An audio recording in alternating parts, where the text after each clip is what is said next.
Hello बच्चों, good morning. कैसे हैं आप सब? आई होप कि आप लोग बहुत अच्छे होंगे। और आप सबका हम कमेंट्स देख रहे हैं, कमेंट सेक्शन में बहुत अच्छा अच्छा कमेंट्स आ रहा है। आप लोगों का साथ ऐसा ही बना रहे, यही मैं कहूँगा। और इससे क्या होता है कि सर को है ना, इंस्पिरेशन मिलता है और काफ़ी एनर्जी के साथ वो काम करते हैं। तो आप लोग लगातार कमेंट बॉक्स में अच्छे अच्छे कमेंट्स कीजिए। और चलिए इसी के साथ हम लोग कंटिन्यू करते हैं। सबसे पहले आप सबका हमारे YouTube channel global chemistry classes bye Amardeep sir में स्वागत है।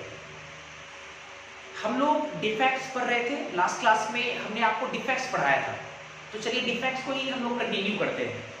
लास्ट क्लास में हमने आपको डिफेक्ट्स में पढ़ाया, पहले पढ़ाया मैंने आपको क्रिस्टल डिफेक्ट, और फिर मैंने पढ़ाया कि क्रिस्टल डिफेक्ट के दो टाइप्स होते हैं, एक पॉइंट डिफेक्ट, दूसरा आपका होता है line defect. Line defect out of syllabus था, पॉइंट डिफेक्ट आपको पढ़ना था डिटेल में। फिर पॉइंट डिफेक्ट हम लोग पढ़े क्या क्या होता है।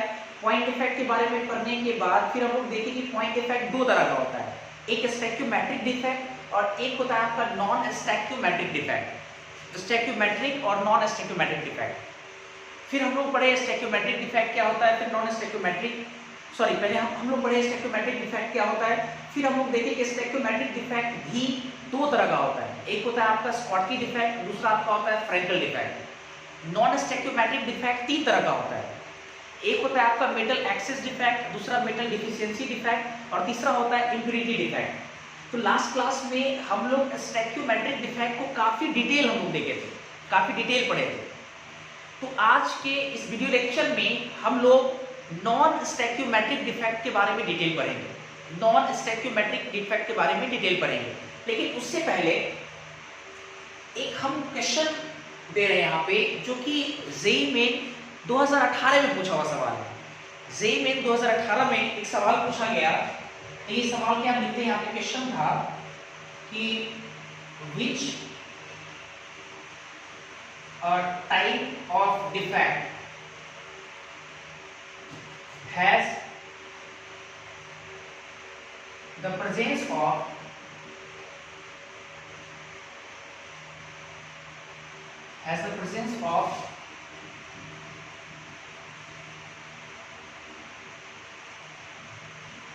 interstitial sites। ऑप्शन ए था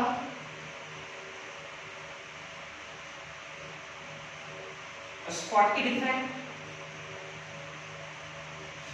ऑप्शन बी था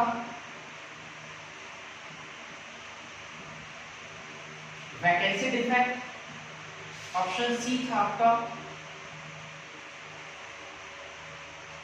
फ्रेंकल डिफेक्ट और ऑप्शन डी था आपका मेटल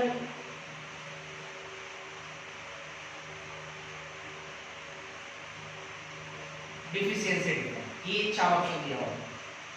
ये जेईई में 2018 में पूछा हुआ, जेईई 2018 में सवाल पूछा हुआ है। और हमने आपको कहा भी था कि डिफेक्ट से सवाल आता है, लेकिन सवाल इस तरह से रखा हुआ है कि ऐसा कौन सा डिफेक्ट है जिसमें इंटरस्टिशियल साइट का प्रेजेंस होता है, इंटरस्टिशियल साइट का इन्वॉल्वमेंट होता है। तो एक बात बताइए, स्कॉटकी डिफेक्ट में तो ऐसा था नहीं। स्कॉटकी डिफेक्ट में equal number of cation ion अपने लैटिस पॉइंट को छोड़ करके बाहर निकल जाता था, तो ये तो ऑप्शन होगा नहीं भाई। और Schottky defect is also known as vacancy defect. Vacancy defect में हम लोग बोलते थे कि वैकेंसी डिफेक्ट में सिंपली एटम अपने लैटिस पॉइंट को छोड़ करके रिमूव कर जाता है, बाहर निकल जाता है, तो that is called vacancy defect. तो ये भी नहीं होगा आपका। हालांकि मेटल डिफिशियंसी डिफेक्ट पढ़े नहीं है, लेकिन ये नहीं होता है। तो आप देखोगे कि फ्रेंकल डिफेक्ट में क्या होता है कि जनरली कैटायन जो छोटे आयन होते हैं वो अपने लैटिस पॉइंट को छोड़ करके इंटरस्टिशियल साइट में चला जाता है, तो that defect belongs to the presence of interstitial site. तो ऑप्शन आपका होगा सी, ये फ्रेंकल डिफेक्ट है ना, ऑप्शन बनेगा सी। चलिए अब आगे बढ़ते हैं। चलिए इसके बाद हम लोग देखेंगे नॉन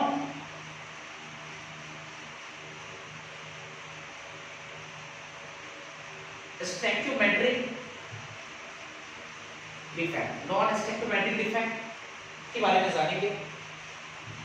अब सवाल ये कि नॉन स्टैक्योमेट्रिक डिफेक्ट क्या होता है, तो हमने आपको शुरू में हिंट किया था। नॉन स्टैक्योमेट्रिक डिफेक्ट याद कीजिए, स्टैक्योमेट्रिक जिसमें overall formula of compound change नहीं होता, जिसमें फॉर्मूला ऑफ कंपाउंड चेंज नहीं हो, तो उसको बोलते थे स्टैक्योमेट्रिक। तो नॉन स्टैक्योमेट्रिक किसको बोलेंगे, जिसमें ओवरऑल फार्मूला क्या हो जाए, चेंज हो जाए, बदल जाए, तो उसको हम लोग बोलेंगे नॉन स्टैक्योमेट्रिक। तो मतलब हम बोल सकते हैं, डिफाइन करना अगर होगा तो सच defect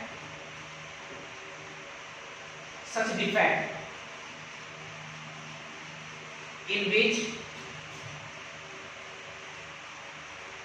overall formula of compound, such defect in which overall formula of compound changes, comma, is called non-staciometric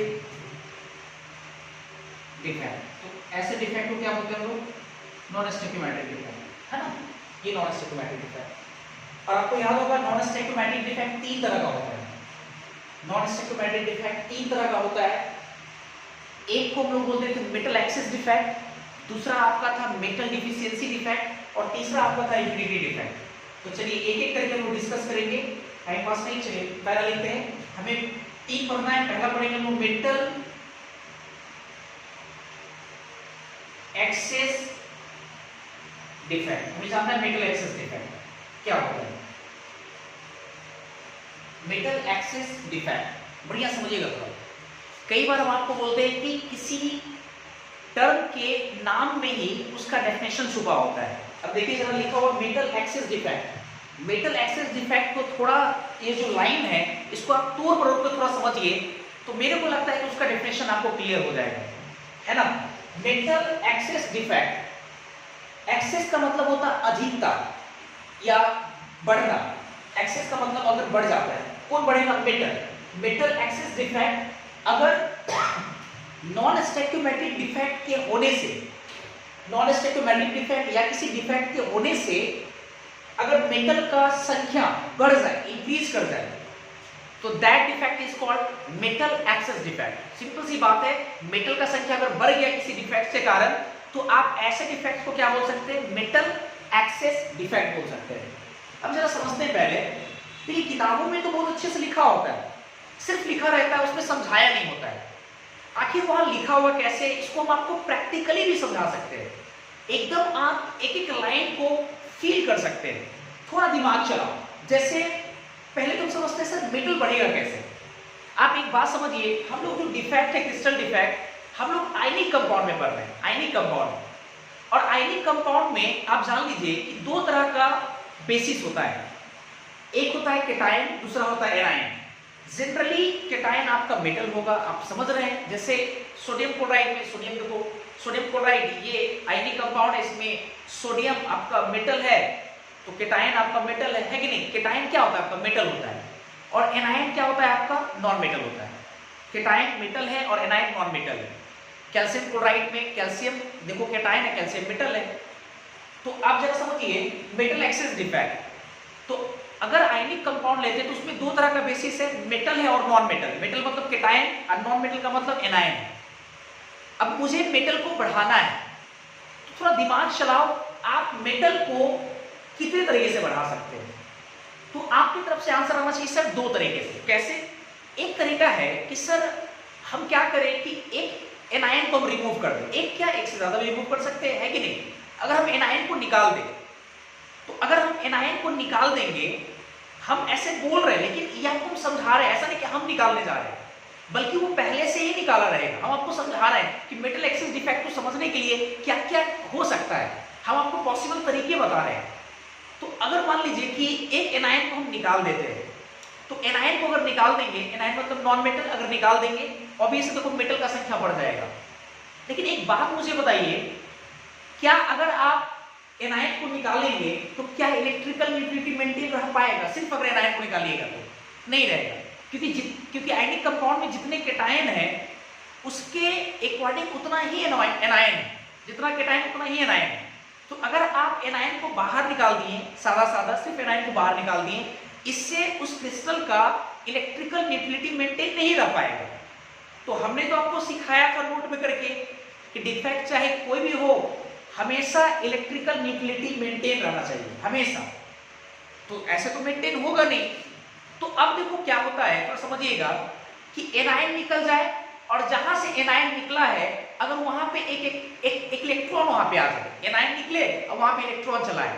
electron क्यों आए? ताकि उसके इलेक्ट्रिकल न्यूक्लियोरिटी को वो मेंटेन कर सके, और इस डिफेक्ट को हम लोग बोलते हैं मेटल एक्सेस डिफेक्ट। तो समझिएगा हम क्या बोलना चाह रहे हैं, पहले हम लाइन लिखते तब ज्यादा अच्छे समझाएंगे। देखिए क्या बोले, व्हेन, देखिए दो तरीके से हम डिफाइन कर सकते हैं। पहला तरीका भी मेंशन किया, एक तरीके से मेटल को एक्सेस करना है तो हम बोले एक बार नॉन मेटल को हटा दीजिए, मतलब एनायन को निकाल दीजिए। एक और तरीका है वो आगे हम डिस्कस करेंगे। देखिए when anion is removed from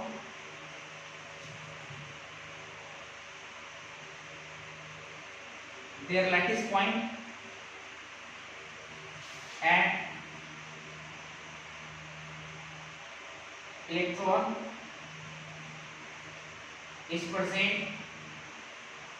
at the same lattice point, उसी लैटिस पॉइंट पे क्या हो जाए, एक इलेक्ट्रॉन चला जाए, एक इलेक्ट्रॉन प्रेजेंट हो, is present at the same lattice point to maintain, to रहे वो electron to maintain electrically, to maintain electrical neutral, to maintain electrical neutrality.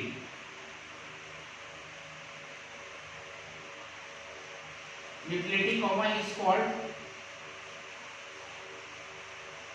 called metal excess defect। Anion को निकालेंगे और जहां से एनायन निकालेंगे तो वहां पे इलेक्ट्रॉन प्रेजेंट हो, तो इसके वजह से मेटल का संख्या बढ़ जाता है। That defect is called metal excess defect, है ना, हमने ये कहा है।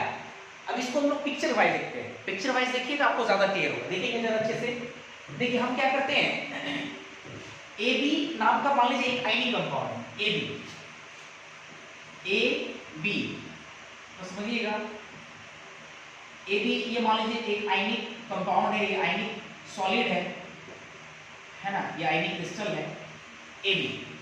पहला वाला केटायन, ए मान लीजिए केटायन है, B क्या है आपका anion, A cation B anion. अच्छा, अब इस आयनिक कंपाउंड का हम एक छोटा सा पैटर्न लेके आते हैं, छोटा सा पैटर्न इन द सेंस कि कुछ केटायन और एनायन का एक, है ना, एक पार्ट लेके आते हैं। अब देखते हैं जरा अच्छे से, एनायन जनरली बड़ा होता है, केटायन आपका छोटा होता है। तो हम पहला मान लीजिए केटायन लाए, anion cation anion, anion cation anion cation, cation anion cation anion, मान लीजिए देखिए ऐसा हम एक पैटर्न लेते हैं। तो समझिए अच्छे से पिक्चर वाइज, आपको समझ में चीजें आ जाएगी। किसको हम मेटल एक्सेस डिफेक्ट कहना चाह रहे हैं, क्या वाकई में मेटल का संख्या बढ़ रहा है, ये भी लोग देख लेंगे यहाँ पे। अब देखिए जरा अच्छे से, ये आपका केटायन है, ये A प्लस है, बड़ा वाला B minus, A plus B minus, ये B minus, A plus B minus, A plus B minus, A plus B minus, ठीक है। ऐसा जो बड़ा वाला है उसको एनायन माने और छोटा वाला केटायन माने, इस तरह से। अब हम क्या बोले आपको कि एनायन निकल जाए, एनायन, तो कहीं से आप एनायन को निकालना है, तो एक एनायन मान लीजिए आप देखो यहाँ से निकाल, ठीक है, एनायन निकाल दें। लेकिन जैसे ही आप एनायन को निकालेंगे तो इलेक्ट्रिकली मेंटेन नहीं रहेगा, तो हम क्या किए, eight the same lattice point पे एक इलेक्ट्रॉन हम यहाँ रख दें, एक इलेक्ट्रॉन। अब देखो जरा अच्छे से, एक एनायन निकल गया, इलेक्ट्रिकल न्यूट्रलिटी को मेंटेन करने के लिए सेम लैटिस पॉइंट पे एक इलेक्ट्रॉन हम रख दिए, इलेक्ट्रिकली न्यूट्रल है, और एनायन के निकलने से वजह से केटायन का संख्या बढ़ गया, अर्थात मेटल का संख्या बढ़ गया, तो that defect is called metal excess defect. एक चीज मुझे बताइए, डिफेक्ट चाहे कोई भी हो, इलेक्ट्रिकल न्यूट्रलिटी मेंटेन होता है। देखिए मेंटेन है इलेक्ट्रिकल न्यूट्रलिटी, क्लियर है, एक बात ये हो गया। चूंकि metal excess defect non stoichiometric defect का एक टाइप है, और नॉन स्टोइकियोमेट्रिक डिफेक्ट उस डिफेक्ट को कहते हैं जिसमें overall formula of compound change हो जाए। तो आपको नहीं लगता है कि जितना केटायन होना चाहिए उसके कॉरस्पॉन्डिंग जितना एनायन हो, लेकिन अब उतना एनायन नहीं है, अनायन घट गया है, केटायन बढ़ गया है, मेटल बढ़ गया है और नॉन मेटल घट गया है, तो obviously formula of compound same नहीं रहेगा। तो that effect is called non stoichiometric defect, और नॉन स्टोइकियोमेट्रिक का डिफेक्ट का एक स्पेशल टाइप ही हो गया मेटल एक्सेस डिफेक्ट, क्योंकि हम लोग साफ साफ देख रहे हैं कि एक मेटल का संख्या क्या है, बढ़ गया है, मेटल का संख्या बढ़ गया, that defect is called metal excess defect. मेरा ख्याल है आपको समझ में आ रहा होगा। एक बात और देखिए, ये जो डिफेक्ट है आपका, बढ़िया समझिएगा, ये जो आपका डिफेक्ट है ये किसी से मैच कर रहा है, मिल रहा है। अगर मैं आपसे पूछूं कि ये जो मेटल एक्सेस डिफेक्ट है ये स्कॉटकी डिफेक्ट से मैच कर रहा है कि फ्रैंकल डिफेक्ट से मैच कर रहा है, तो आपका आंसर होना चाहिए सर स्कॉटकी डिफेक्ट से मैच कर रहा है। क्यों स्कॉटकी डिफेक्ट से मैच कर रहा है? क्योंकि स्कॉटकी डिफेक्ट में याद करो केटायन या एनायन अपने लैटिस पॉइंट को छोड़ करके बाहर निकल जाता है, इक्वल नंबर निकलता है वहां बाहर, लेकिन आप ये भी देख सकते हैं कि यहाँ पे एनायन बाहर निकल गया, बाहर वैकेंसी क्रिएट हुआ है। तो आप इस डिफेक्ट को क्या बोल सकते हैं? मतलब ये डिफेक्ट जो है सिमिलर वो किसके जैसा है, स्कॉटकी या फ्रैंकल स्कॉटकी डिफेक्ट। तो एक लाइन हम बोल सकते हैं कि this defect is similar to Schottky defect. यह डिफेक्ट जो है वो सिमिलर है, किसके जैसा है, स्कॉटकी डिफेक्ट के जैसा है। अच्छा, दूसरी बात ये कि ये जो आपका इलेक्ट्रॉन है जहां प्रेजेंट है ये इलेक्ट्रॉन, इस सेंटर को हम लोग बोलते हैं फार्ब सेंटर। क्या इसको बोलते हैं? फार्ब, FARBE। इस सेंटर को हम लोग एक नाम देते हैं, किताब लिखता है ऐसा, इसको हम लोग बोलेंगे फार्ब सेंटर, FARBE, फार्ब सेंटर। और फार्ब एक ग्रीक वर्ड है और जिसका मतलब होता है कलर। फार्ब का मतलब होता है कलर। तो इस फार्ब सेंटर को आप चाहें तो आप बोल सकते हैं क्या, आप बोल सकते हैं कलर सेंटर, कलर सेंटर। क्यों कहा गया ये जरा समझते हैं हम लोग। फार्ब सेंटर बोलिए, चाहे इसको क्या बोलेंगे हम लोग, कलर सेंटर, फार्ब सेंटर या कलर सेंटर इसको बोल सकते हैं। क्यों कहेंगे ये जरा समझिए आप लोग। देखिए जरा एक बात आप अभी के लिए ध्यान रखेंगे कि किसी भी आयनिक कंपाउंड का जो कलर होता है, जैसे आप जानते हैं सोडियम क्लोराइड एक आयनिक कंपाउंड है, उसका कलर व्हाइट होता है। तो किसी भी ऐसा नहीं कि सारे सॉल्ट का या सारे आयनिक कंपाउंड का कलर व्हाइट ही होता है, ऐसा बिल्कुल नहीं है। कुछ ब्लू में मिलता है, अलग अलग कलर में मिलता है, कुछ रेड मिलेगा, कोई येलो मिलेगा, है ना, कोई ग्रीन मिलेगा। तो ऐसे कई सारे कलर में मिलेंगे आपको, ब्लू विट्रॉल, ग्रीन विट्रॉल, है कि नहीं, ये सब देखो तुम पढ़े भी होंगे, उसके कलर की वजह से होता है। तो एक बात आप समझ लीजिए कि किसी भी सॉल्ट का जो कलर होता है, कलर, या किसी भी आयनिक क्रिस्टल का जो कलर होता है वो इलेक्ट्रॉन पर डिपेंड करता है, इलेक्ट्रॉन पे डिपेंड करता है, इलेक्ट्रॉन के ट्रांसफर पर डिपेंड करता है, इलेक्ट्रॉन के ट्रांसफर पे। ये ध्यान रखना होगा आपको फिलहाल के लिए, बाद में हम आपको अच्छे समझाएंगे। इनऑर्गेनिक केमिस्ट्री में हम आपको कोऑर्डिनेशन जब कंपाउंड पढ़ाएंगे ना, तो उसमें हम आपको क्लियर करेंगे कि क्यों किसी भी कंपाउंड के लिए, किसी भी कंपाउंड के स्ट्रक्चर के लिए इलेक्ट्रॉन जिम्मेदार होता है। ये हम आपको पढ़ाएंगे। बहुत सारे कारणों से कलर आता है, बहुत सारे कारण से, तो उसमें से एक कारण होता है इलेक्ट्रॉन का ट्रांसफर। तो ये जो इलेक्ट्रॉन है ना, इसी इलेक्ट्रॉन के ट्रांसफर होने के कारण ये जो कंपाउंड होता है, यानी कंपाउंड, उसके कलर के लिए जिम्मेदार है। इसलिए इस इलेक्ट्रॉन जहां है प्रेजेंट उसको हम लोग बोलते हैं farb centre, that is colour centre. मतलब हम बोल सकते हैं this electron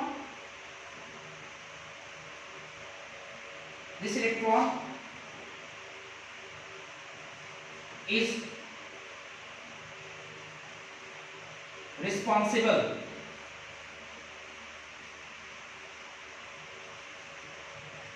for this electron at the Farb center is responsible for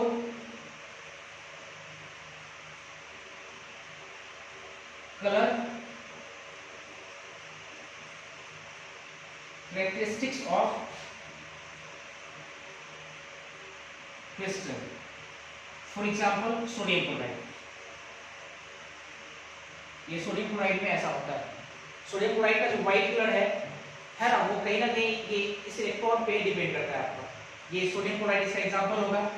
sodium chloride मतलब इसमें metal excess defect sodium chloride में मिलता है, metal excess defect sodium chloride जैसे क्रिस्टल में मिलता है। ये हो गया, ठीक है। आई होप कि आपको समझ में आ रहा होगा। अब आइए दूसरे तरीके पे आते हैं। देखिए मेटल को बढ़ाना है तो आप पहले समझिए आयनिक क्रिस्टल में दो चीज है, मेटल और नॉन मेटल। तो हम नॉन मेटल को निकाल दिए, मेटल अपने आप बढ़ गया। लेकिन इस बात का भी ख्याल रखें कि इलेक्ट्रिकल यूटिलिटी मेंटेन रहे, तो इलेक्ट्रॉन को हम ऐड कर दिए उसमें। हम ये ऐड नहीं कर रहे हैं, हम ये नहीं कर रहे हैं, बल्कि ये अपने आप हो रहा है ऐसे। हम आपको बस समझा रहे हैं ये जो पॉसिबल तरीका ये कैसे कैसे हुआ होगा, है कि नहीं, ये कैसे डिफाइन किया गया, ये हम आपको तरीका सिखा रहे हैं, पॉसिबल वेज बता रहे हैं आपको। तो ये ध्यान रखेंगे आपको। तो एक तरीका तो ये था, मेटल है नॉन मेटल है, मेटल का कुछ संख्या है, नॉन मेटल का कुछ संख्या है, हम नॉन मेटल को निकाल दिए, मेटल अपने आप बढ़ गया। एक तरीका है, एक और तरीका है जिससे कि आप मेटल बढ़ा सकते हैं। सिंपल सी बात है, अब हम लोग क्या करेंगे कि बाहर से ही मेटल को ऐड कर दें। अगर किसी कारण से मान लीजिए मेटल ऐड हो गया, मेटल का संख्या अगर ऐड हो गया, मेटल मतलब वही आपका केटायन अगर ऐड हो गया किसी कारण से या किसी भी रूप से, तो आप इसको मेटल एक्सेस डिफेक्ट कह सकते हैं। तो ये दूसरा जो तरीका है हम लोग देखेंगे, पहले इसको आप नोट करें, देखिए।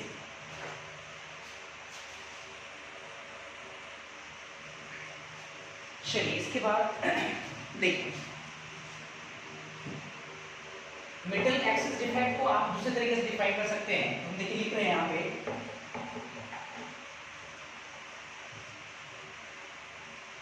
कि metal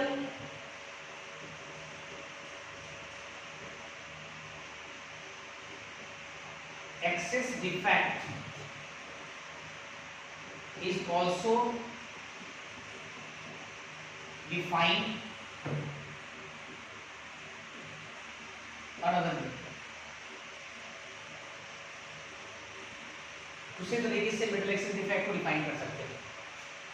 metal excess defect is also defined as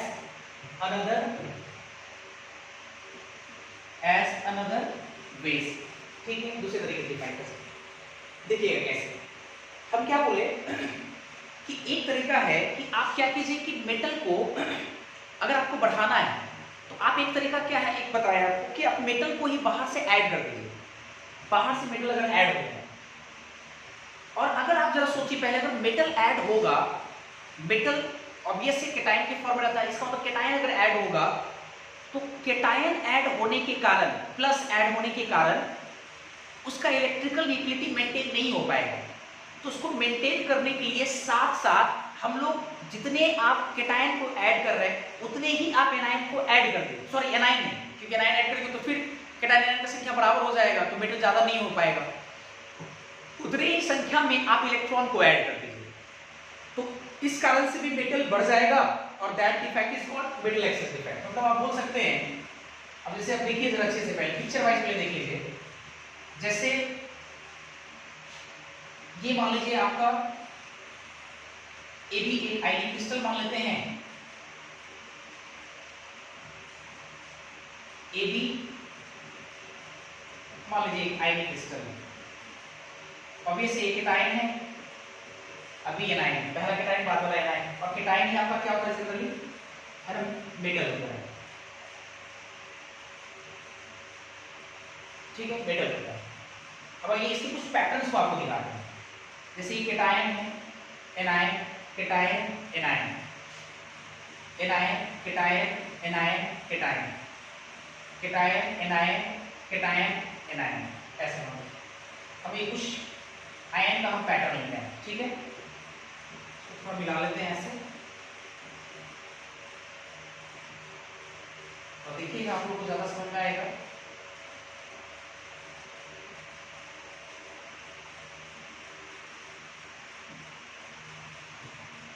ठीक है, ये आपका केटायन है, तो ये आपका A प्लस है, ये आपका B माइनस है, ये A प्लस है, B माइनस है, A प्लस है, A प्लस है, सॉरी ये B माइनस है, बड़ा है ना, ये A प्लस है, केटायन है, ये B minus, A plus, B minus, A plus है B माइनस, ठीक है, ऐसे है। अच्छा अब आइए जरा, और भी पैटर्न होंगे लेकिन हम छोटा सा एक पैटर्न लेके आए, ठीक है। अच्छा अब आइए जरा, तो मुझे मेटल को बढ़ाना है, तो हम क्या बोले कि अगर मेटल का संख्या अगर बढ़ाना है तो आप क्या कीजिए, मेटल को ऐड कर दीजिए। लेकिन एक बात मुझे बताइए, मेटल्स को अगर हमको ऐड करना है इसमें, मेटल को अगर आप मेटल को ऐड करते हैं, मेटल आपका कैटायन होता है, छोटा होता है, ऑब्वियसली वो वाइड में जा सकता है या किसी इंटरस्टिशियल साइड में जा सकता है।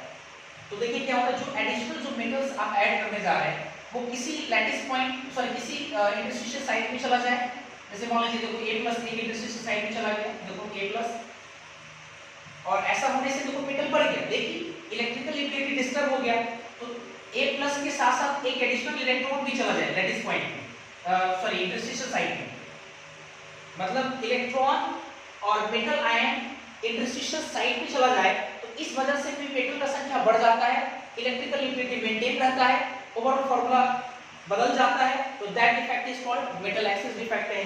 तो ये चीज अगर ऐसा पैटर्न बना हुआ है तो आप बिल्कुल देख के बता सकते हैं, अंदाजा लगा सकते हैं कि मेटल एक्सिस डिफेक्ट है। कैसे, एक metal ion extra interstitial side में प्रेजेंट है और इलेक्ट्रिकल इंटीग्रिटी को मेंटेन करने के लिए एक इलेक्ट्रॉन भी इंटरस्टिशियल साइड में प्रेजेंट है, और मेटल एक एक्स्ट्रा प्रेजेंट होने की वजह से मेटल एक्सेस है, मेटल का संख्या ज्यादा है, नॉन मेटल का संख्या कम है, तो ओवरऑल फार्मूला भी बदल जाएगा।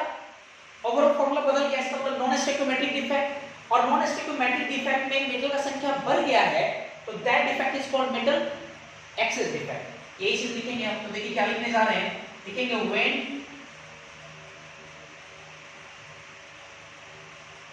when in metal ion is present in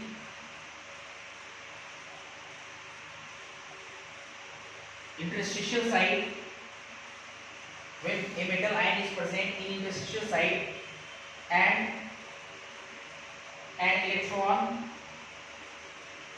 is also present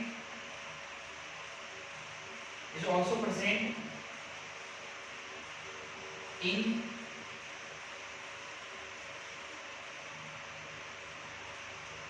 other interstitial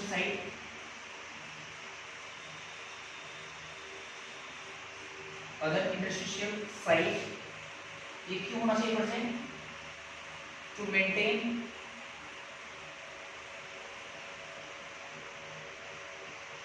electrical neutrality, comma is called metal axis defect। इसी को बोलेंगे तो metal axis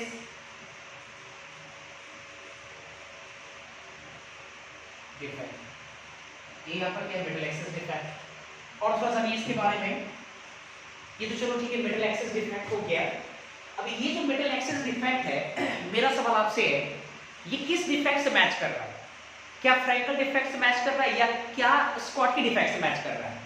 तो आपका आंसर होना चाहिए सर फ्रैंकल डिफेक्ट से मैच कर रहा है, क्योंकि फ्रैंकल डिफेक्ट में क्या होता था कि केटायन जो सबसे स्मॉलेस्ट आयन था वो अपने लैटिस पॉइंट को छोड़ करके इंटरस्टिशियल साइड में चला जाता था। तो यहाँ पर भी यही चीज हो रहा है कि कोई एक केटायन जो है वो इंटरस्टिशियल साइड में चला गया, इंटरस्टिशियल साइड में खाली जगह में चला गया, जो पहले से खाली है उसको इंटरस्टिशियल साइड बोल रहे थे, उस साइड में चला गया, तो that effect is similar to Frenkel defect. तो हम लोग एक लाइन में इसको हम लिख सकते हैं, this defect is similar to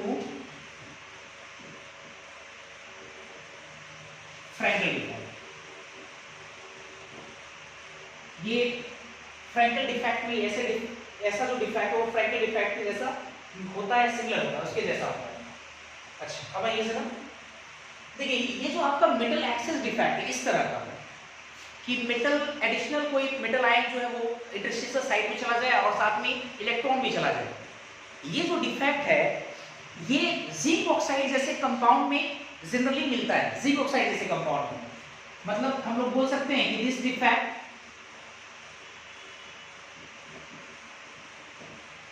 is common in zinc oxide solid, ZnS solid, zinc oxide solid में ये डिफेक्ट कॉमन होता है। कैसे कॉमन होता है थोड़ा समझिएगा, हम आपको एकदम समझा रहे हैं। अच्छे से जब आप जिंक ऑक्साइड को हीट करते हैं, when Zn को zinc oxide is heated, then O2 gas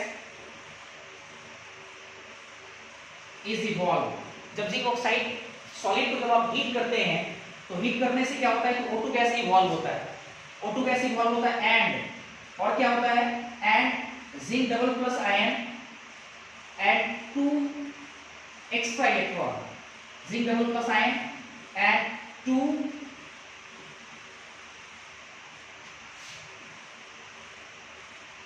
extra electron is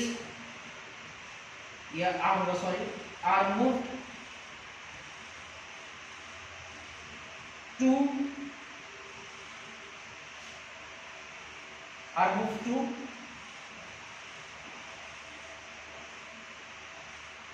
interstitial side. देखिए क्या बोले कि ये जो डिफेक्ट है ये जिंक ऑक्साइड में कॉमन होता है, मिलता है।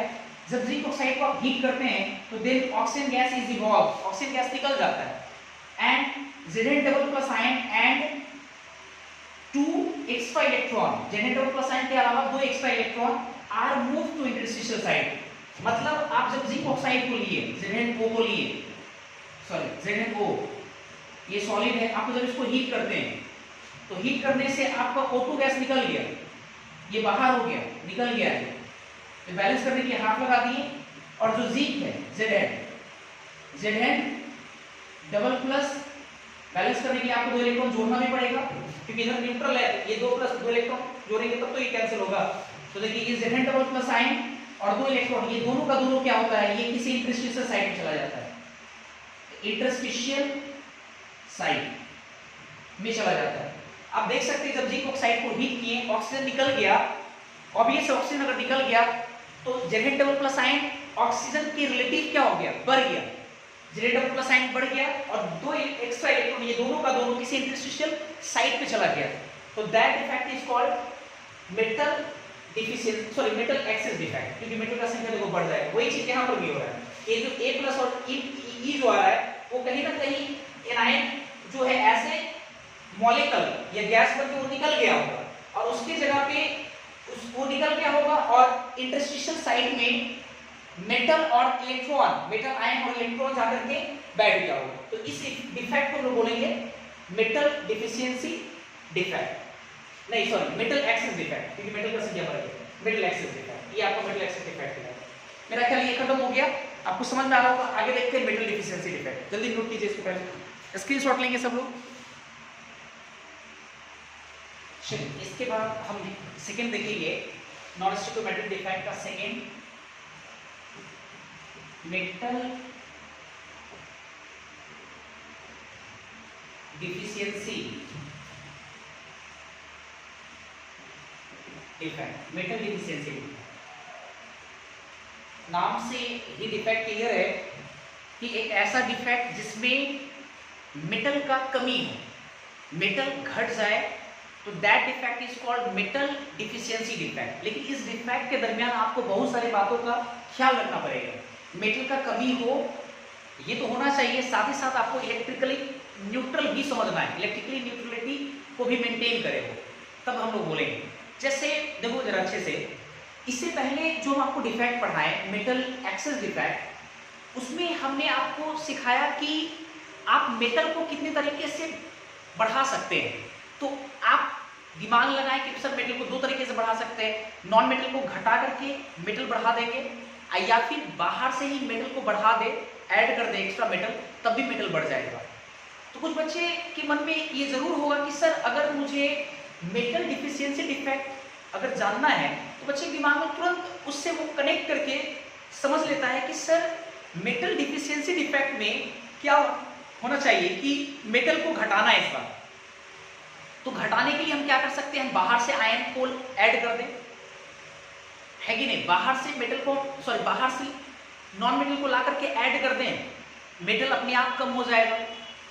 या फिर हम मेटल को ही अंदर से बाहर निकाल दें, तो इस स्थिति में भी मेटल कम हो जाएगा, है कि नहीं, मेटल कम हो जाएगा दोनों स्थिति में। लेकिन एक बात जान लीजिए, किताबों में ऐसा डिफाइन नहीं किया गया है, ऐसा बिल्कुल नहीं होता है कि आप बाहर से नॉन मेटल को ऐड कर दीजिए, मेटल अपने आप कम हो जाएगा। और ये भी थोड़ा प्रैक्टिकल बात है, आप समझ सकते हैं।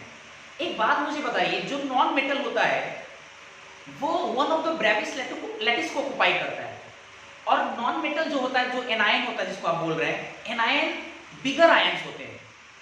और बिगर आयन अगर होता है, और बिगर आयन के पैकिंग की वजह से जो इंटरस्टिशियल साइट्स या जो वॉइड्स बनते हैं उसमें जाकर के केटायन फिट होता है।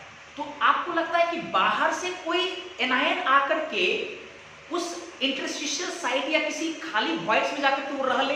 बिल्कुल नहीं रह पाएगा। क्यों नहीं रह पाएगा?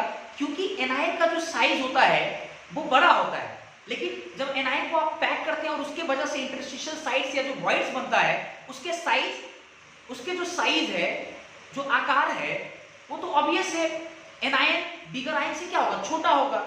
जब छोटा होगा तो आप कैसे उस छोटे से जगह में आप बड़े आयन को पैक कर सकते हैं? ऐसा तो होगा नहीं कि एनायन किसी इंटरस्टिशियल साइट पे चला जाए, ऐसा बिल्कुल नहीं होगा। तो इसलिए ऐसे डिफाइन नहीं करते, कुछ अलग तरीके से डिफाइन करते हैं। थोड़ा समझिएगा कैसे डिफाइन होता है, इसको जरा समझिएगा।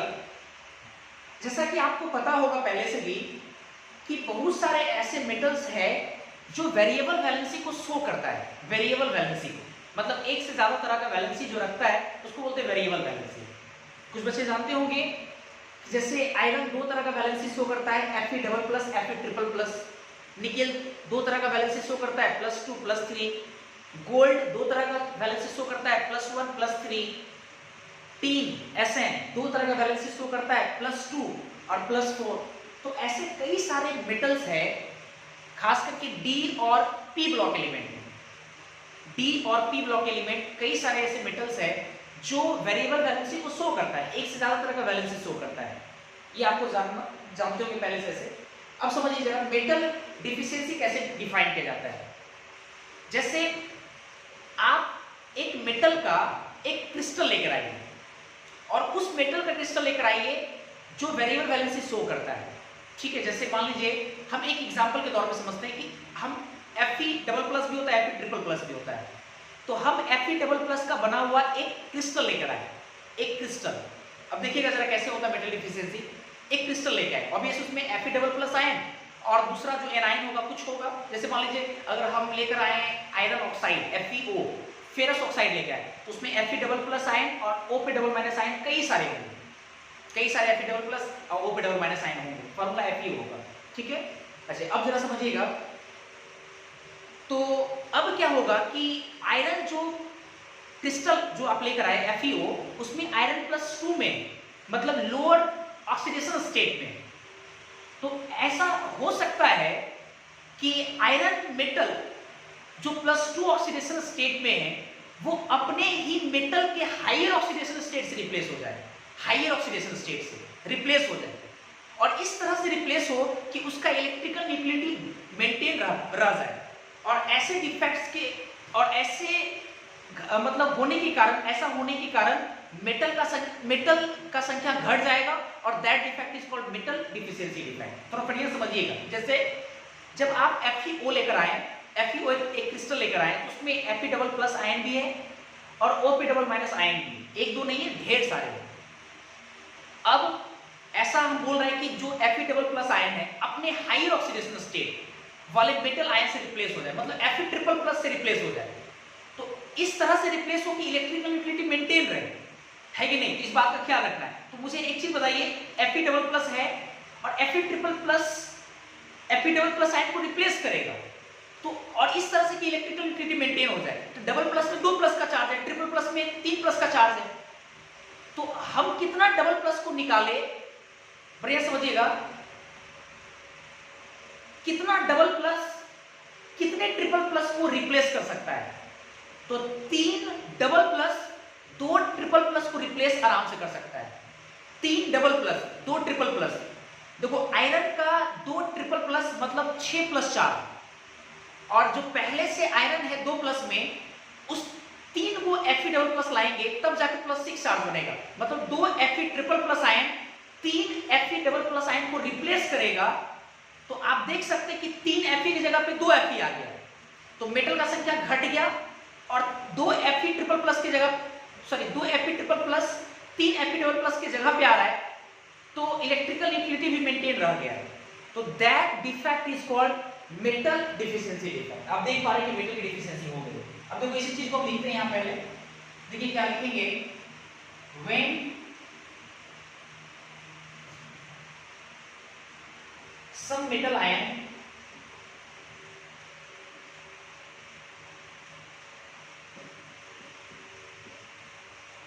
of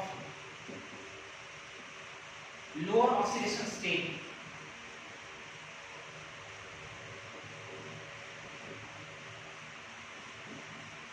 when some metal ion of lower oxidation state are replaced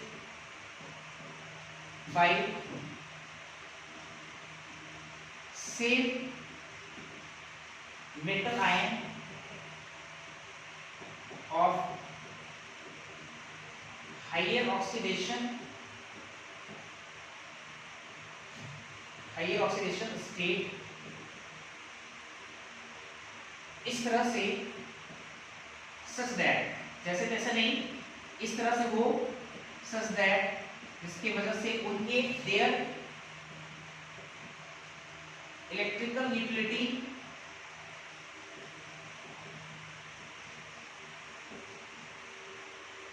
is maintained, इसकी वजह से उसकी इलेक्ट्रिकल यूटिलिटी क्या हो, मेंटेन हो, such that their electrical utility is maintained.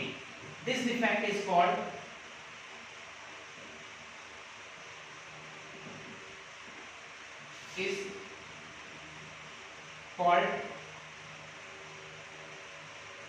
metal deficiency defect. अगर ऐसे नहीं समझ में आया, हम आपको पिक्चर वाइज समझाते हैं, आप ज्यादा क्लियर हो जाएगा। देखिए जरा, हम एक आयनिक कंपाउंड लिख रहे हैं AB, एक आयनिक क्रिस्टल या आयनिक कंपाउंड जो भी हो, आयनिक क्रिस्टल यानी सॉलिड क्या है, पहला वाला केटायन बाहर लाया है, ठीक है। ये चलिए इसके बाद देखेंगे आप, इसके कुछ पैटर्न्स लेके आते हैं। केटायन पहला वाला लेते हैं, anion, cation, anion, anion, cation, okay,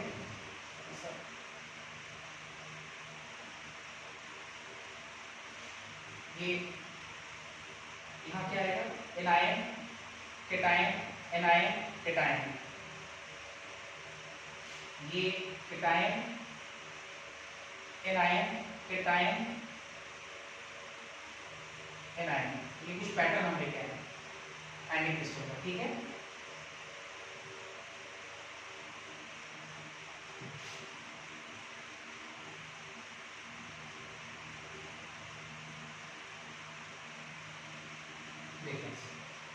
बड़ा वाला आपका क्या है, केटायन है, छोटा वाला केटायन है, बड़ा वाला एनायन है। ये केटायन है, एनायन है, एनायन, ये केटायन, ये anion, cation, cation, anion, cation, anion, ये वाला बस, ठीक है। अब आइए इसके बाद आते हैं, अच्छा, और हम क्या बोले तो बढ़िया समझिएगा। जैसे मान लीजिए एक बात समझ लीजिए आप, ये जो A प्लस है, A प्लस, ये एक ऐसा मेटल है A जो दो तरह का वैलेंस शो करता है, मान लो दो तरह का, एक A पे सिंगल प्लस, एक मान लीजिए A पे डबल प्लस, ये दो तरह का वैलेंस शो करता है, variable valence.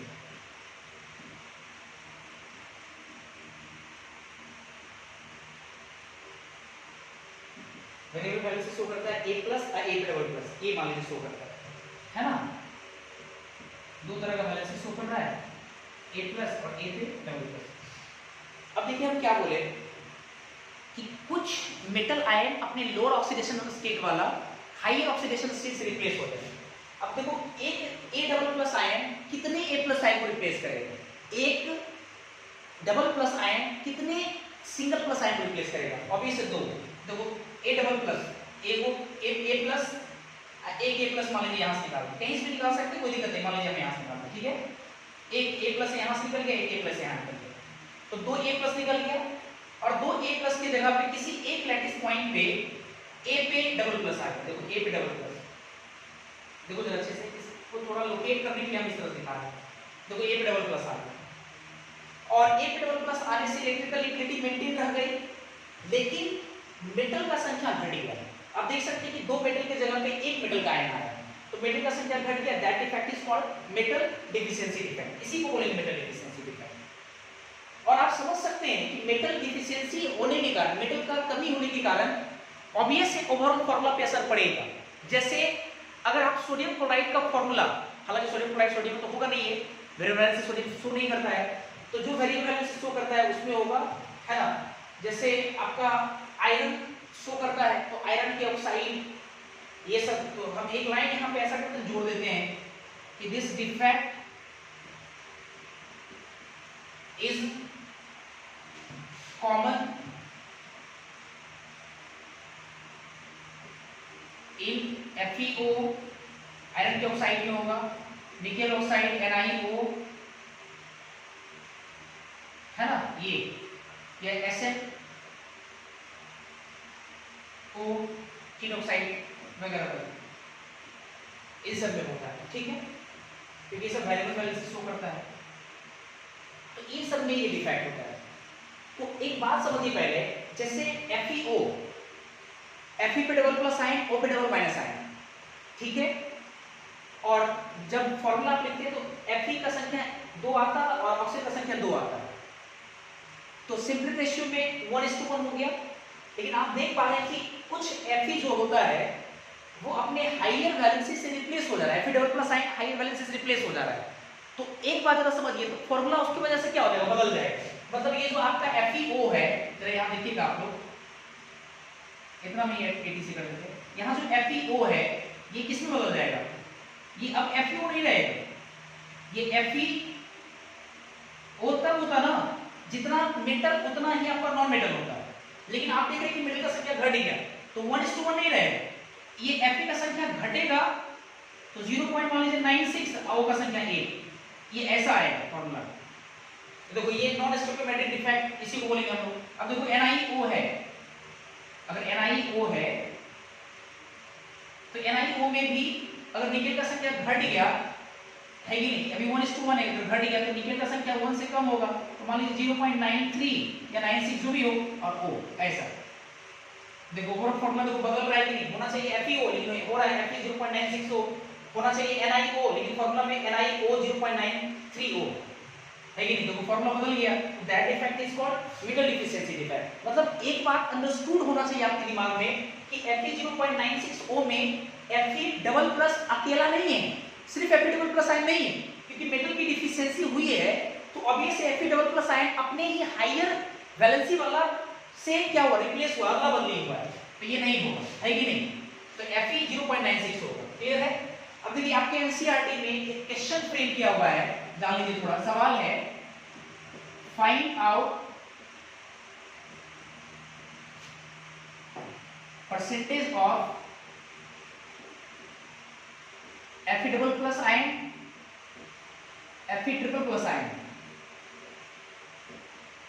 In Fe 0.96 O, find out percentage of Fe double plus ion and Fe triple plus ion in Fe 0.96 O।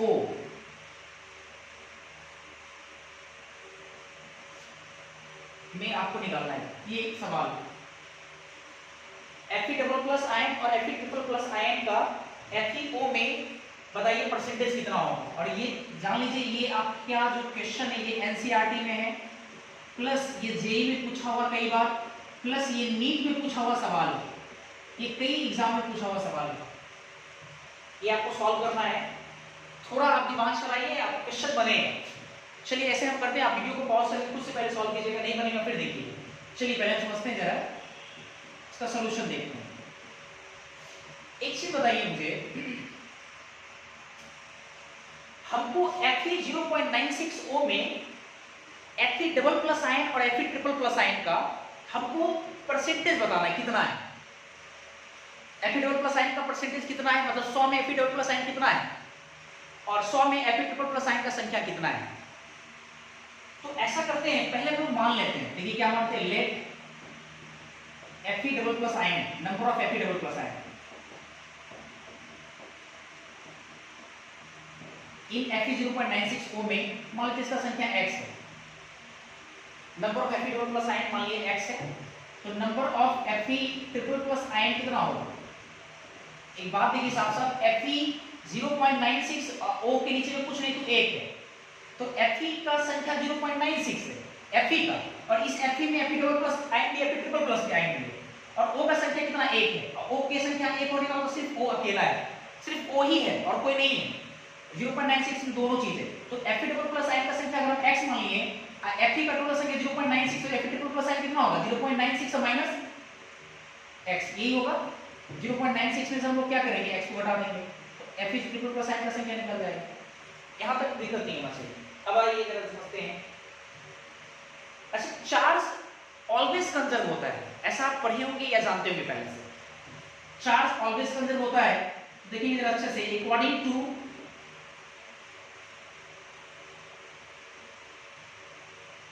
Charge conservation, ये चार्ज कंजर्वेशन लगा रहे हैं। एक बात मुझे बताइए, Fe 0.96O लिखा हुआ है, तो नेट चार्ज कितना है, इसके 0 है, नेट चार्ज 0 है, या कोई भी डिफेक्ट हो, चार्ज हमेशा न्यूट्रल मतलब इलेक्ट्रिकल न्यूट्रलिटी को मेंटेन रखता है। तो अकॉर्डिंग टू चार्ज कंजर्वेशन से हम बोल सकते हैं कि net charge on cation plus net charge on anion बराबर कितना होगा, 0 होगा, क्योंकि कोई चार्ज नहीं है, तो जितना कैटायन पे चार्ज होगा उतना ही एनायन पे चार्ज होगा, बराबर क्या होगा 0। अब देखिए नेट चार्ज ऑन कैटायन मुझे लिखना है, बढ़िया से देखिएगा। तो कैटायन इसमें दो तरह का है, एक डबल प्लस है, एक ट्रिपल प्लस है। डबल प्लस का संख्या x है, मेरे को नेट चार्ज लिखना है कैटायन पे, तो एक डबल प्लस आयन पे कितना चार्ज है, +2, और ऐसा कितना है x है, तो +2 × x कर दिए, प्लस फिर तो कभी नेट चार्ज के टाइम का भी नहीं निकला, इसका भी निकालना। एक Fe ट्रिपल प्लस पे कितना चार्ज है, +3 का, और ऐसा से कितना इसका संख्या 0.96 और माइनस x। तो ये जो यहाँ से यहाँ तक अभी आप निकाले हैं, ये नेट चार्ज के टाइम निकला है। अब प्लस एनायन, एनायन O पर कितना चार्ज आएगा, डबल माइनस, O पर कितना चार्ज रहा होगा, डबल माइनस, डबल माइनस। तो O पर अगर डबल माइनस चार्ज है, एक पे डबल माइनस चार्ज है, और O का संख्या कितना है, एक ही है। O पे डबल माइनस साइन चार्ज और O का संख्या कितना 1 है, तो -2 × 1 अब बराबर कितना हो गया 0। अब इसको थोड़ा सॉल्व करते हैं, देखो ये 2x, ये प्लस 3 से गुणा करेंगे 6 18 का 8 हासिल 1, 9 3 27 1 28, तो 2.88, ये -3x -2 बराबर 0। यहां से अगर हम देखें तो ये x बराबर मेरे पास कितना आएगा, इन दोनों घटाएंगे -x, ये दोनों घटाएंगे 0.88, तो x बराबर 0.88 ये आ गया। तो मतलब ये अब x बराबर 0.88 आ गया, तो नाउ अब लगाइए, मुझे परसेंटेज निकालना है। परसेंटेज का होता है 100 में कितना, अगर हमको निकालना है percentage of Fe double plus ion, याद कीजिए जिस किसी का भी परसेंटेज निकालना है उसका संख्या बटा टोटल संख्या और इनटू क्या करेंगे 100।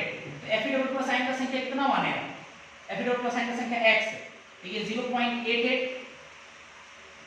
बटा टोटल संख्या, टोटल कितना 0.96 इनटू कितना करेंगे 100, देखो यही हो गया परसेंटेज। ऐसे निकाल लेंगे हम लोग। और फिर दूसरा का निकालना percentage, percentage of Fe triple plus, तो आप 100 कर दीजिए, 100 minus percentage of Fe double plus, क्योंकि दोनों को मिला करके 100 है ना, 100 से हटा देंगे तो निकल जाएगा आपका। आई होप कि आपको समझ में आया होगा। एक और डिफेक्ट हम लोग पढ़ेंगे, इम्प्यूरिटी डिफेक्ट, पहले आप इसको नोट कीजिए।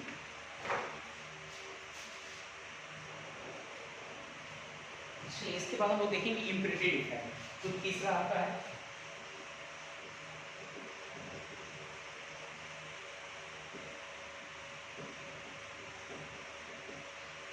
Impurity defect. एक चीज जरा समझिए पहले, यहाँ पे इम्प्यूरिटी डिफेक्ट मुझे डिफाइन करना है। अब देखो इम्प्यूरिटी डिफेक्ट, सिंपल सी बात है, इम्प्यूरिटी का मतलब होता है इम्प्योर। इम्प्योरिटी का मतलब सिंपल क्या होगा, इम्प्योर। तो अगर मान लीजिए कि कोई एक क्रिस्टल है, कोई एक सॉलिड है, और उस सॉलिड में जो जो पार्टिकल्स होने चाहिए अगर वही वही है, तो वो चीजें प्योर है। लेकिन अगर उसके अलावा कोई आउटर आयन या आउटर पार्टिकल्स अगर आ जाता है, तो आप अब उसको क्या बोलिएगा, वो इम्प्योर हो गया। जैसे पानी है, तो पानी में कई सारे H2 मॉलिक्यूल है, तो पानी प्योर है। लेकिन अगर उसी पानी में अगर हम कोई चीज अगर डाल देते, कंकर पत्थर जो भी हो, नमक अगर डाल दिए, तो वो अब पानी प्योर नहीं है, बल्कि वो इम्प्योर हो गया। तो इम्प्योरिटी डिफेक्ट देखिए कैसे डिफाइन किया जाता है कि अगर आप किसी क्रिस्टल को दूसरे मेटल आयन के वेपर से अगर पास कराते हैं, तो देखा गया कि क्रिस्टल के कुछ मेटल आयन बाहरी आयंस के द्वारा रिप्लेस हो जाता है, अदला बदली हो जाता है। और अदला बदली होने की वजह से अब उसमें मतलब उस क्रिस्टल में आउटर आयन भी आने लगा, that is called impurity, that is called impure, अब मतलब सब्सटेंस हो गया। तो ऐसे डिफेक्ट को हम लोग क्या बोलेंगे, इम्प्योरिटी डिफेक्ट। अब फॉर एग्जांपल देखिए, जरा अच्छे समझिएगा, एनसीईआरटी में एक एग्जांपल दिया हुआ है। एनसीईआरटी में दिया हुआ कि जब हम सोडियम क्लोराइड जैसे क्रिस्टल को स्ट्रोंशियम क्लोराइड, स्ट्रोंशियम SrCl2 के वेपर से पास कराते हैं, तो Sr++ जो कि आउटर आयन है, तो Sr++ आयन 2 Na+ आयन को उसके लैटिस पॉइंट से रिप्लेस कर देता है। उसके लैटिस पॉइंट से क्या करता है, रिप्लेस कर देता है। तो एक Sr++ आयन 2 Na+ आयन को रिप्लेस करता है, तो ऑब्वियसली 2 Na+ को रिप्लेस करेगा। क्यों 2 Na+ को रिप्लेस किया, क्योंकि इलेक्ट्रिकल न्यूट्रलिटी भी क्या करना, मेंटेन रखना है। तो Sr पे डबल+ चार्ज है, तो जब भी Sr++ आयन रिप्लेस करेगा सोडियम को, तो कितना सोडियम को रिप्लेस करेगा, 2 सोडियम, तो इलेक्ट्रिकल न्यूट्रलिटी से मेंटेन रहेगा। तो अगर एक Sr+ 2 Na+ को रिप्लेस करता है, तो मेरा सवाल आपसे ये है कि 2 Sr+ आयन कितना Na+ को रिप्लेस करेगा, ऑब्वियसली 4, इस तरह से। तो अगर एक Sr++ आयन 2 Na+ को रिप्लेस कर रहा है, जहां 2 Na+ है, दोनों को निकाल दिया, और एक Sr++ आयन अगर जाएगा 2 Na+ किसी एक लैटिस पॉइंट पे, तो एक देखो वैकेंट स्पेस खाली है, तो एक Sr++ आयन 2 Na+ को रिप्लेस कर रहा है, उसकी वजह से एक वैकेंसी क्रिएट हो जा रहा है, जिसको कैटायनिक वैकेंसी बोल सकते हैं। जहां कैटायन था पहले, वहां पे एक कैटायनिक वैकेंसी या वाइड्स क्रिएट हो जा रहा है कि नहीं। तो इसी डिफेक्ट को क्या बोलेंगे, इम्प्योरिटी डिफेक्ट। क्योंकि हम साफ साफ देख रहे हैं कि सोडियम क्लोराइड में अब सोडियम की जगह पे, कहीं कहीं सोडियम की जगह पे हमको स्ट्रोंशियम आयन देखने को मिल रहा है, और स्ट्रोंशियम आयन देखने को मिल रहा है, आउटर आयन आ गया उसमें, तो ऑब्वियस है वो इम्प्योर हो गया। सोडियम क्लोराइड नहीं, उसके अलावा कुछ कुछ और मिल गया उसमें, तो that defect is called impurity defect. देखिए ये चीज हम लिखेंगे यहाँ पे, when a crystal is passed through stream of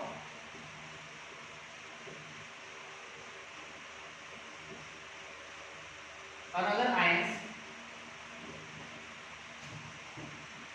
then some original ion, original किसके लिए बोल रहे हैं, ये क्रिस्टल के लिए बोल रहे हैं, then some original ion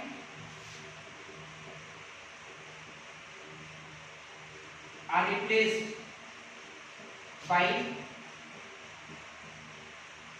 outer ion, such that, इस तरीके से उनकी इलेक्ट्रिकल यूटिलिटी क्या है, मेंटेन है, such that their electrical neutrality is maintained This defect is called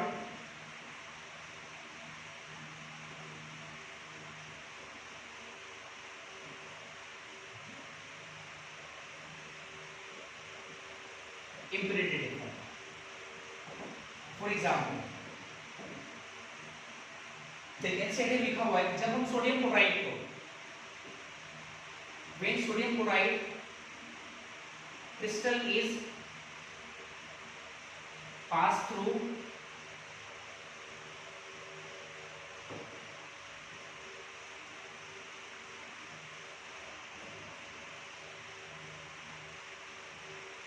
when sodium chloride crystal is passed through steam of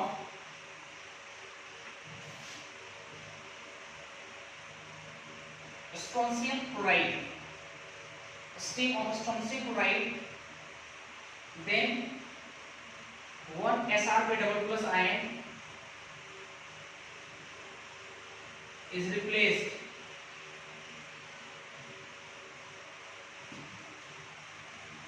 two sodium plus ion.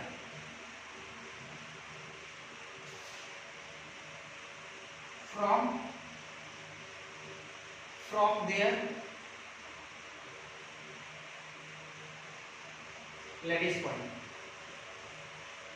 their lattice point, due to which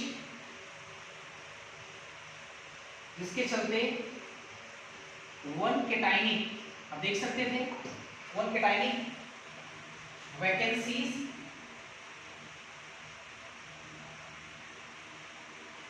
या voids is created. इसकी वजह से cationic vacancy या void बन जाता है, create होता है. तो अगर दो Sr प्लस आयन अगर 4 सोडियम प्लस आयन को रिप्लेस करेगा तो दो कैटायनिक वैकेंसी क्रिएट होगा. अगर 10 Sr double plus ion sodium plus ion को रिप्लेस करेगा तो 20 सोडियम प्लस आयन को रिप्लेस करेगा, जिसकी वजह से 10 कैटायनिक वैकेंसी क्रिएट होगा. तो इसी डिफेक्ट को क्या बोलते हैं? Impurity defect. आपकी एनसीईआरटी में इम्प्यूरिटी डिफेक्ट से एक सवाल है, हम यहाँ पे पहले मेंशन करते हैं. देखिए सवाल लिखा हुआ है कि क्वेश्चन पूछा गया है इम्प्यूरिटी डिफेक्ट से, वो ये है कि if sodium chloride is grouped with 10 to the power minus 3% of SrCl. So what is the concentration of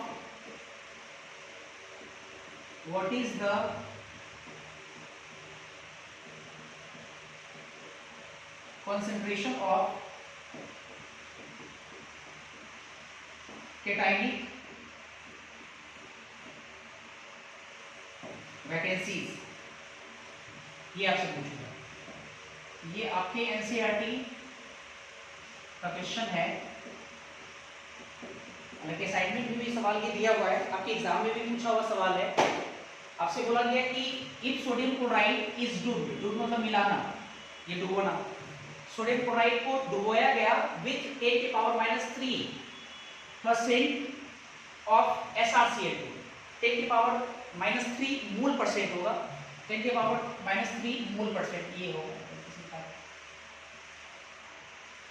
मूल परसेंट ऑफ स्ट्रॉन्सियम क्लोराइड. तो what is the concentration of cationic vacancy, मतलब cationic vacancy कितना create होगा, ये सवाल पूछा हुआ है. तो बड़ा आराम से इसका जवाब दिया जा सकता है, पहले बढ़िया समझिएगा, इसी में मेंशन कर दीजिए कितने कैटायनिक वैकेंसी क्रिएट हो गई, ये आपसे पूछ रहा है. और स्ट्रॉन्सियम डबल प्लस आयन का जो मोल है SrCl2, SrCl2 आप जानते हैं कि SrCl2 ये सॉलिड है. SrCl2 और ये अगर ब्रेक करता है, अगर ब्रेक करेगा तो आपको पता है, या अगर इसको मैं देखे कितने इसमें इसको ब्रेक करेंगे तो Sr डबल प्लस आयन आप +2Cl-1, आप ये भी समझ रहे हैं. तो आप ये भी अगर ब्रेक नहीं भी करता है, अगर नहीं भी करता है SrCl2 पे Sr डबल प्लस आयन का संख्या 1 है, और क्लोराइड आयन का संख्या कितना है, 2 है. तो SrCl2 का 10 की पावर -3 मोल परसेंटेज है. तो Sr डबल प्लस आयन का कितना होगा मोल परसेंटेज या मोल का संख्या कितना होगा? आप एक चीज समझिए, पहले आपको कैटायनिक वैकेंसीज निकालना है। तो आप जानते हैं कि जितना Sr डबल प्लस आयन का संख्या होगा उतना ही कैटायनिक वैकेंसी क्रिएट होगा। एक Sr डबल प्लस आयन के कारण एक कैटायनिक वैकेंसी क्रिएट हो रहा है, तो जितना Sr डबल प्लस आयन का संख्या होगा उतना कैटायनिक वैकेंसी क्रिएट होगा। मोल दिया हुआ है, SrCl2 का मोल दिया हुआ है, तो अगर SrCl2 का मोल दिया हुआ तो Sr डबल प्लस आयन का भी मोल आपको पता है। कैसे?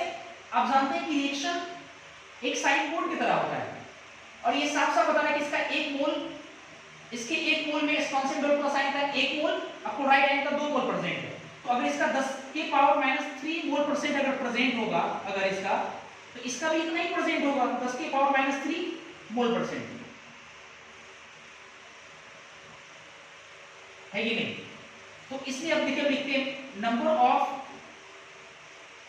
Mole of Sr double plus ion. देखो मोल परसेंटेज दिया हुआ है, तो अगर इसको मोल में लिखना चाहिए 10 के पावर माइनस 3, अब बटा कितना करेंगे 100, क्योंकि परसेंटेज दिया हुआ है, तो नॉर्मल तरीके से लिखेंगे 10 के पावर माइनस 3 बटा 100, तो ये कितना आ जाएगा 10 के पावर माइनस 5 आ जाएगा, 10 के पावर माइनस 5 मोल आ रहा है कि नहीं?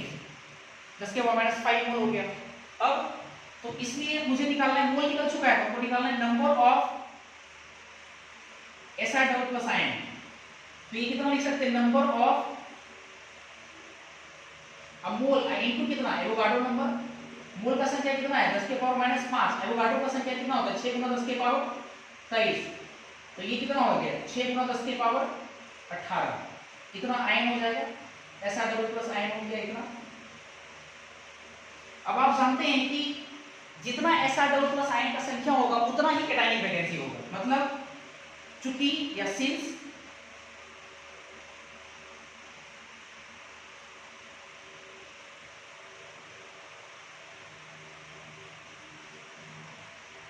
चूंकि देखिए अच्छे से, नंबर ऑफ कैटायनिक वैकेंसीज बराबर होता है number of Sr double plus ion.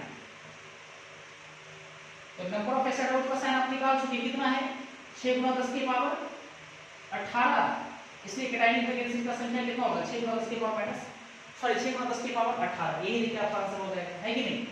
ये हो गया आपका आंसर। मेरा ख्याल है आपको समझ में आया होगा।